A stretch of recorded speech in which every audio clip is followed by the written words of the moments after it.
പരിശുദ്ധ അമ്മയുടെ മക്കളായ ഏവർക്കും ഈശോമിശിഹായ്ക്ക് സ്തുതിയായിരിക്കട്ടെ. തിരുസഭ മാതാവ് ഇന്ന് നമുക്ക് നൽകുന്ന വചനധ്യാനം ലൂക്കായുടെ സുവിശേഷം 11-ാം അധ്യായം 27 മുതൽ 28 വരെയുള്ള വാക്യങ്ങളാണ്. തിരുസഭ മാതാവ് ഇന്ന് ഫാത്തിമ മാതാവിൻ്റെ തിരുനാൾ കൊണ്ടാടുകയാണ്. ഏവർക്കും ഈ അമ്മ തിരുനാളിൻ്റെ അനുഗ്രഹ ആശംസകൾ നേരുന്നു. 1917 മെയ് മാസം 13 Lucia dos Santos, Francisco മാർട്ടോ, Jacinda മാർട്ടോ എന്നീ 3 ഇടയ കുട്ടികൾക്ക് കന്യാമറിയം പ്രത്യക്ഷപ്പെട്ടു. ആദ്യത്തെ കാഴ്ചയ്ക്ക് ശേഷം 5 വാരങ്ങൾക്ക് ശേഷം വീണ്ടും പരിശുദ്ധ അമ്മയെ അവർ കണ്ടു. അവസാനമായി 1917 ഒക്ടോബർ മാസം 13-ാം തീയതിയാണ് പരിശുദ്ധ അമ്മ അവർക്ക് പ്രത്യക്ഷപ്പെട്ടത്. താൻ ജപമാലയുടെ രാജ്ഞിയാണ് എന്ന് പരിശുദ്ധ അമ്മ അവർക്ക് വെളിപ്പെടുത്തി. 3 രഹസ്യങ്ങളാണ് ഫാത്തിമയിൽ സംഭവിച്ചത്. ആദ്യത്തെ രഹസ്യം നരകദർശനമായിരുന്നു. അവൾ എഴുതി, നമ്മുടെ മാതാവ് ഞങ്ങൾക്ക് ഭൂമിക്കിടയിൽ ഉള്ളതായി തോന്നുന്ന ഒരു വലിയ അഗ്നിക്കടൽ കാണിച്ചു തന്നു.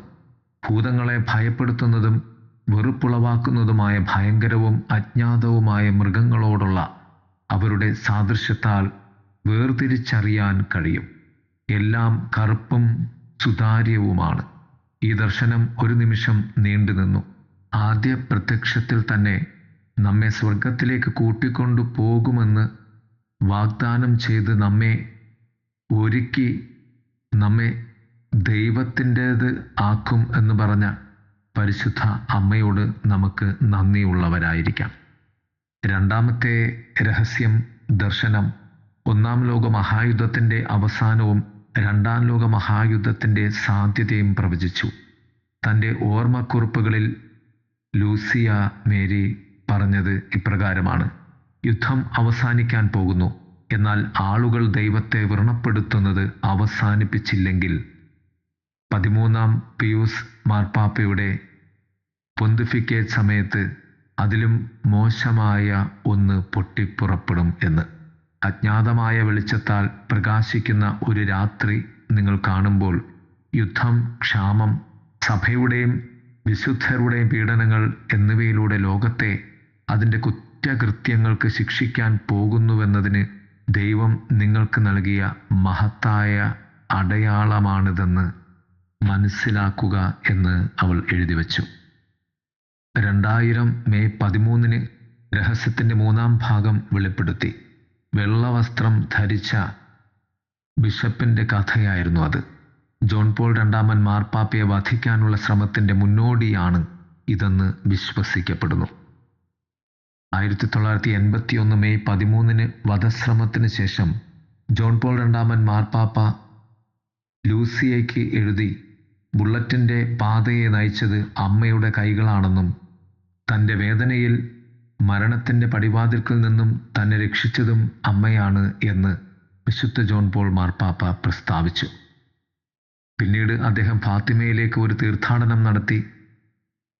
വധശ്രമത്തിൽ നിന്നുള്ള വെടിയുണ്ടകളിൽ ഒന്ന് ദേവാലയത്തിലേക്ക് നൽകി. അവിടെ അത് നമ്മുടെ മാതാവിൻ്റെ പ്രതിമയുടെ കിരീടത്തിൽ സ്ഥാപിച്ചു.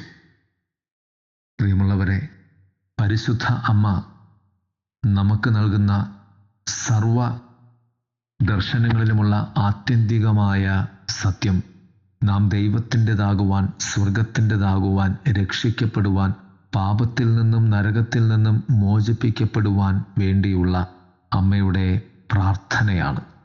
സുവിശേഷത്തിൽ നാം വായിക്കും, ജനക്കൂട്ടത്തിൽ നിന്നും ഒരുവൾ വിളിച്ചു പറഞ്ഞു, നിന്നെ പാലൂട്ടിയ മുലകളും നിന്നെ സമ്മോഹിച്ച ഉദരവും അനുഗ്രഹീതങ്ങൾ. കർത്താവ് പറഞ്ഞു, ദൈവ വചനം കേട്ട് അത് പാലിക്കുകയും ജീവിക്കുകയും ചെയ്യുന്നവർ അതിലും ഭാഗ്യവാന്മാർ ആണ് എന്ന്. യഥാർത്ഥത്തിൽ പരിശുദ്ധ അമ്മ നമ്മുടെ ജീവിതത്തിന് നൽകുന്ന ഏറ്റവും വലിയ മഹനീയത ഇതുതന്നെയാണ്. ദൈവവചനം കേട്ട് അതനുസരിച്ച് തൻ്റെ തിരുക്കുമാരൻ്റെ വഴിയെ ജീവിക്കുവാനുള്ള അനുഗ്രഹം. ഈ തിരുനാളിൽ ഫാത്തിമ മാതാവിനോട് നമുക്ക് ഇതുതന്നെ പ്രാർത്ഥിക്കാം. ദൈവമേ, നരകത്തിൽ വീഴാതെ വചനവഴിയെ ക്രിസ്തുവിനോട് ചേർന്ന് സ്വർഗത്തിലെത്തിച്ചേരുവാൻ ഞങ്ങളെ അനുഗ്രഹിക്കണമേ എന്ന്.